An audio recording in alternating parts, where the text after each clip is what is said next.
Thor Odinson is back in the saddle as God of Thunder, but he has a lot on his plate right now. What's gonna happen next? Well, let's hop on into Thor number 1 and find out, shall we? Okay then, so this comic wastes absolutely zero time getting started. It's a couple weeks after the end of the previous Thor series and the destruction of Asgardia. You see, one of the major downsides of the Asgardian stronghold going all blowy-uppy is that a bunch of their most powerful weapons all ended up falling to Earth and beyond. This means Thor's first gig back as a superhero is to run around and gather everything that got lost. First up is a magical amulet that allows you to control another person's mind. It was taken by the cult of Sitarak, which you'll remember worships a demon that also happens to give the power to its champion, aka the Juggernaut. This actually leads to a very funny little scene wherein Kane Marco gets some good burns in against our hero. Hey, I thought Thor was a woman, and I thought she had a hammer,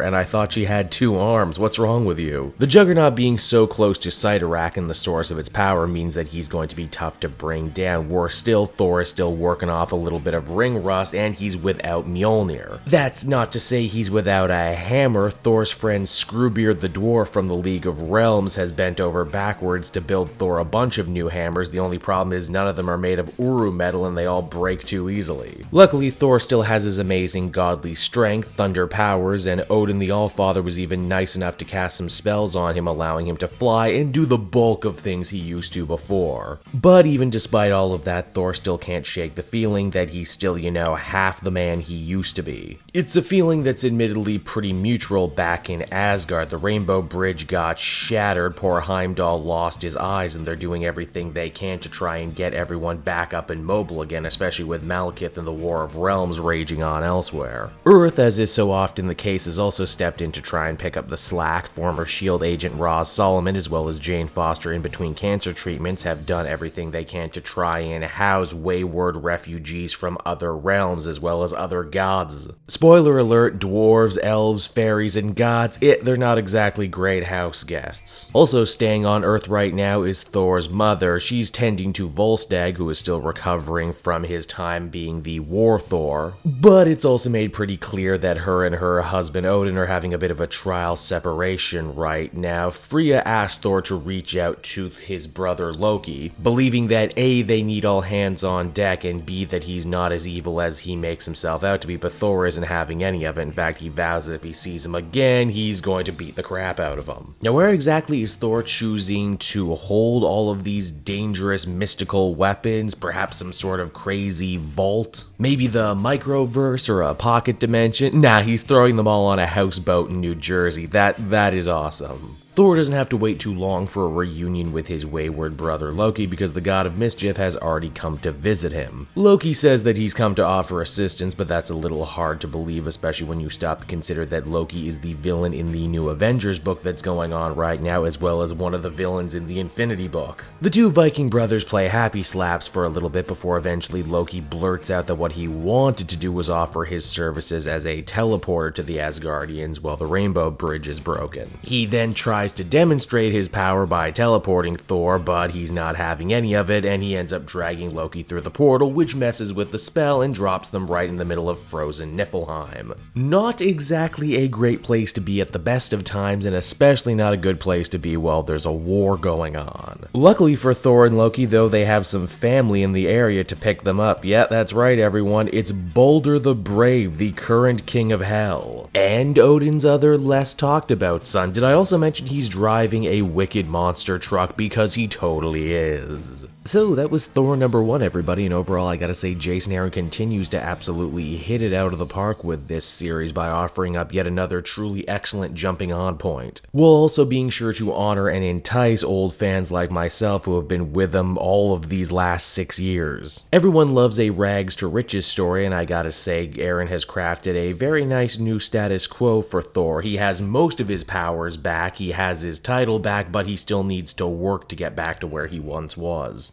I'm also enjoying the particular focus on the family, both in the main story with his brother Loki, his mother, his other brother Balder, but even in the backup story too, where we see grandfather Thor and his granddaughters. I'd also be remiss if I didn't mention the amazing, eye-poppingly beautiful artwork of Mike Del Mundo. It's nice to see the Weird World team reunited here on this book. He is a damn fine fit for Thor. Overall, I'd give this one a 9 out of 10. It looks like we're in for another very strong run of Thor stories, and I could not be more happy about that. Hey there everyone, it's Cape Jewel again, and I want to thank you for watching to the end of the video. I hope you enjoyed it, and as always, why not check out some of these other videos I'm hard at work on. Then, as always, you can follow me on Twitter and Facebook at Cape Jewel, so you're up to date on what I got coming out next. And if you're feeling in a supportive mood, please, by all means, check out my Patreon, link down in the description. Patrons get exclusive access to videos and content before anyone else, and you can do so for as little as $1 a month. So until next time, everyone, this has been Cape Jewel. I will be back again with more great comic content that